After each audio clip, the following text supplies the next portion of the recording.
राम राम। जय माँ भारती, जय हिंदुस्तान। आप सभी का मेरे YouTube चैनल सत्य साक्षात्कार मुरारी मिश्रा में हार्दिक अभिनंदन एवं स्वागत है। आज हम अपने आकलन और विश्लेषण के माध्यम से जिस प्रकार से हिंदुस्तान में एक बड़े बड़े मीडिया घरानों के द्वारा जो एक नैरेटिव गढ़ा जा रहा है, जिस प्रकार से खबरें चलाई जा रही हैं, जिस प्रकार से हिंदुस्तान के जनमानस में इस बात को घरा जा रहा है कि उत्तर प्रदेश में भारतीय जनता पार्टी बुरी तरह चुनाव लोकसभा 2024 का हार गई। देखिए आप, एक तो एकदम स्पष्ट है कि ये उत्तर प्रदेश का चुनाव नहीं था। अभी मैं आता हूं, ये कितना असत्य, कितना निराधार है, इसको आप अंत तक सुनना। आप मेरे इस आकलन विश्लेषण को मैं तथ्यों के साथ आप सबके सामने मैं इस बात को रखना चाहता हूं।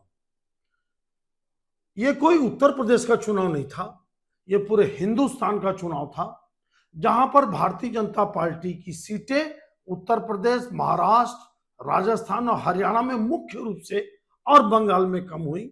लेकिन केरल में खाता खुला, 21 सीट में से 20 सीट उड़ीसा में जीती, 29 की 29 सीट मध्य प्रदेश में जीती, दिल्ली, हिमाचल प्रदेश, उत्तराखंड, गुजरात, छत्तीसगढ़ और केरल में खाता खुला। नॉर्थ ईस्ट में शानदार परफॉर्मेंस रहा। बहुत अच्छा तो नहीं बोल सकते, लेकिन कमोबेश 2019 जैसा था। अब बिहार में भी कोई बहुत बुरा कंडीशन, बहुत बुरा रिजल्ट नहीं आया। लेकिन आज आप देखिए, कल तक का आप बड़े मीडिया घरानों, बड़े टीवी चैनलों के डिबेट और बड़े बड़े विश्लेषकों की आप राय सुनिए, आप उनके लेख देखिए। आपका भी मेरे को कमेंट्स मिलता है, मैं सुनता हूं। आपको एक बात बता रहा हूं मैं कि किस तरह से असत्य, झूठ और तथ्यों के विपरीत पूरी की पूरी कहानी, झूठी कहानी गढ़ी जा रही है। जबकि योगी जी के कारण ही, ध्यान रखना, योगी जी के कारण ही उत्तर प्रदेश में 33 सीट बीजेपी जीती। अभी मैं गठबंधन की बहुत ज्यादा चर्चा नहीं कर रहा हूं मैं, जैसे अपना दल 1 सीट जीती, आरएलडी 2 सीट जीती। आरएलडी जो 2 सीट जीती, पिछला चुनाव सपा के साथ लड़ी थी, जिस पश्चिमी उत्तर प्रदेश के बहुत सारे सीटों पे हार का सामना करना पड़ा भाजपा को। यही आरएलडी सपा के साथ लड़के 0 सीट थी और बीजेपी के साथ लड़कर बिजनौर और बागपत 2 सीट आरएलडी जीतती है, बीजेपी के साथ लड़ती है। तो देखिए आप, इन लोगों का हकीकत मैं आपको बता रहा हूं मैं। और जब ये सपा के साथ लड़े तो ये सीट हार चुके, शायद 4-5 सीट पर लड़े थे और सभी 5 सीटों को ये हार गए। ध्यान देना मेरी बात को आप, पश्चिम उत्तर प्रदेश की बात कर रहा हूं मैं। अब क्या रिजल्ट है देखिए आप, 62 सीट थी भारतीय जनता पार्टी की 2019 में, ठीक। आज कितनी आई? 33। अभी उनको छोड़ दो आप, आरएलडी और अपना दल जो जीते उनको छोड़ दो आप, मतलब 62 से 33 आई, मतलब 50% से ज्यादा सीट जीत के आए। जबकि ध्यान देना, प्रधानमंत्री भी इसी उत्तर प्रदेश से हैं। ध्यान देना, अगर मान लो किसी को 2014 में लगभग 71-72 सीट जीती बीजेपी, बोला गया मोदी का जादू चला, मोदी को बनारस लड़ाए इसलिए इतनी सीट जीते। 2019 में भारतीय जनता पार्टी 62 सीट जीतती है, मोदी का जादू चला इसलिए जीते क्योंकि मोदी जी बनारस से लड़ रहे हैं। जबकि आपको एक बात बता दूं मैं, अगर आप चेहरे की हार उत्तर प्रदेश में बोलते हैं, ये गलत है। देखना, मैं बता रहा हूं, अभी कंपेयर करता हूं कि भारतीय जनता पार्टी की सबसे बुरी हार पूरे हिंदुस्तान में कहां हुई। मैं तथ्यों के साथ और आंकड़ों के साथ आप सब दर्शकों के सामने, सत्य साक्षात्कार चैनल के सभी व्यूअर्स के सामने मैं रखना चाहता हूं। कमेंट्स करके आप बताइए कि मैं कितना दूर तक आप सबको मैं समझाने में सफल हो रहा हूं। 62 थी, 33 जीती, 50% से ज्यादा। आप 55-60% जो भी मोटा माटी आप कैलकुलेशन कर लो। 2014 जीते मोदी के कारण, बोले आप। 2019 जीते मोदी के कारण जीते, जबकि आपके बात बता दूं मैं, इस चुनाव में अगर आप 14 और 19 में मोदी के चेहरे के कारण जीते, बनारस के कारण, तो अगर 33 सीट आई तो क्या मोदी के चेहरे के कारण आप क्यों नहीं हारे? आप सुनते जाना मेरी बात को आप। और फिर आपको एक बार बता दूं मैं, बनारस के आजू बाजू की सीट बीजेपी हारती है, लेकिन गोरखपुर के आजू बाजू की सीट बीजेपी जीतती है। ध्यान देना, ज्यादा डिटेल में नहीं जाता, आप पूरा मेरा वीडियो पुराना सुन लेना आप, कि गोरखपुर के आसपास की कौन सी कैसी क्या है, समझ लेना आप, सुन लेना। फिर बोलते थे कि दलित मूव कर गया, दलित वोट नहीं दिया बीजेपी को, गलत।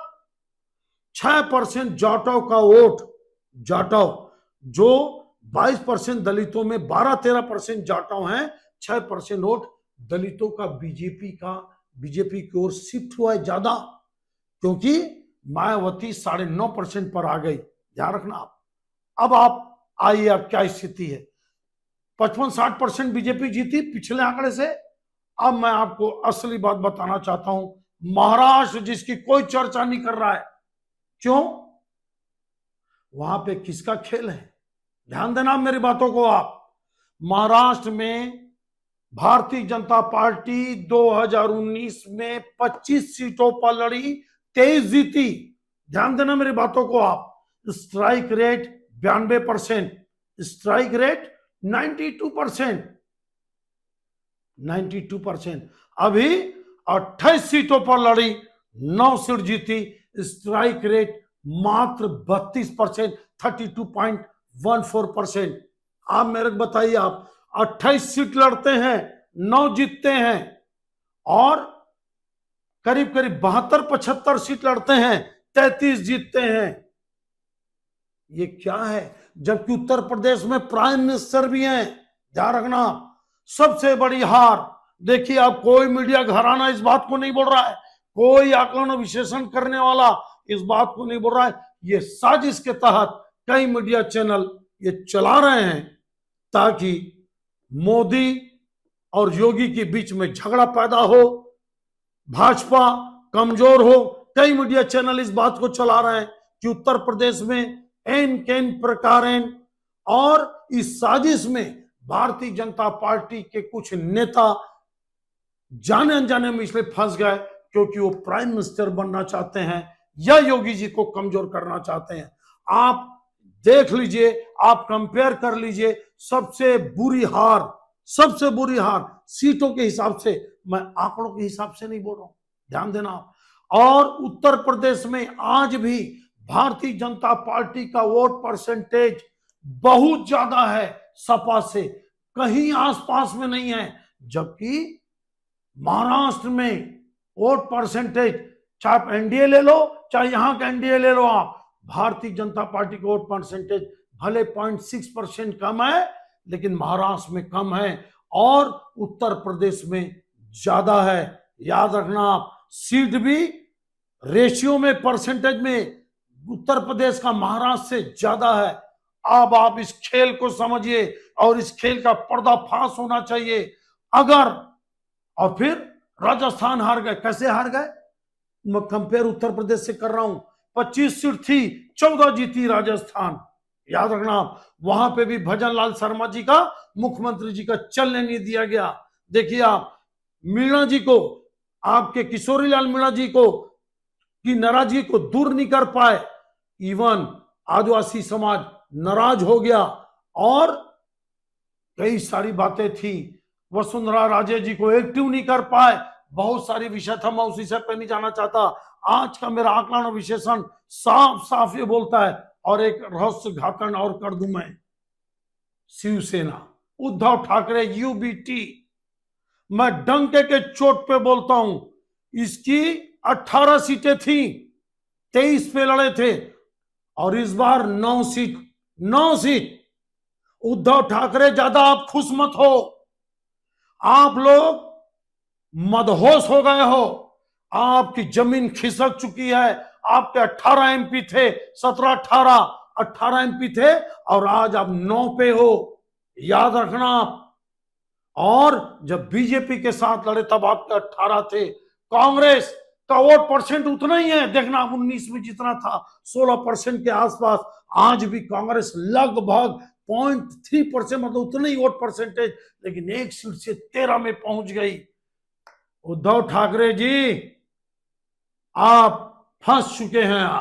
आप अपने अहम, अपने अहंकार, सनातन के साथ गद्दारी, और देखिए आप एक चोलाधारी हिंदू, अपने आप को बड़े पदवी में बैठा हुआ साधु महात्मा, माफ करना, वो उसकी तमन्ना देखो कि मेरी आत्मा को शांति तब मिलेगी और सुख चैन तब मिलेगा जब उद्धव ठाकरे महाराष्ट्र का सीएम बनेगा।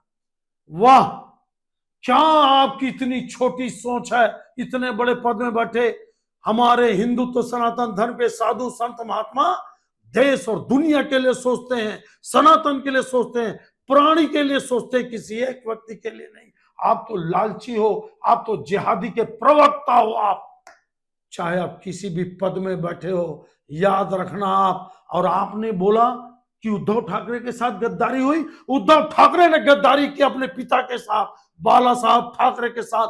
बाला साहब ठाकरे ने साफ कहा था कि मैं जीवन में, मेरी पार्टी शिवसेना का नाम लिया था, कभी कांग्रेस से हाथ नहीं मिलाएगी, और जब वो दिन आएंगे तो मैं शिवसेना को खत्म कर दूंगा।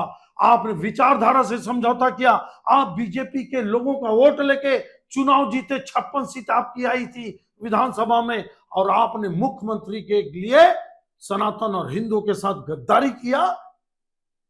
वाह रे मेरे साधु, आपको हिंदू कभी स्वीकार नहीं करता। और मैं सभी हिंदुओं से अपील करता हूं कि जो किसी एक आदमी की लिए अपने सुख और समृद्धि, अपनी शांति को जोड़े, वो साधु महात्मा नहीं और सरासर झूठ बोले। उद्धव ठाकरे ने छोड़ा था भाजपा को, भाजपा उद्धव ठाकरे को नहीं छोड़ी थी सिर्फ मुख्यमंत्री पद के लिए, और फांसे थे, एम्बुश में फांसे थे शरद पवार और कांग्रेस ने। और आज दुर्दशा देख लो उद्धव ठाकरे का लोकसभा में, और ये झूठी वाहवाही करते हैं। 18 से आप सीट से 9 में आ गए, शर्म नहीं आती उद्धव ठाकरे जी को।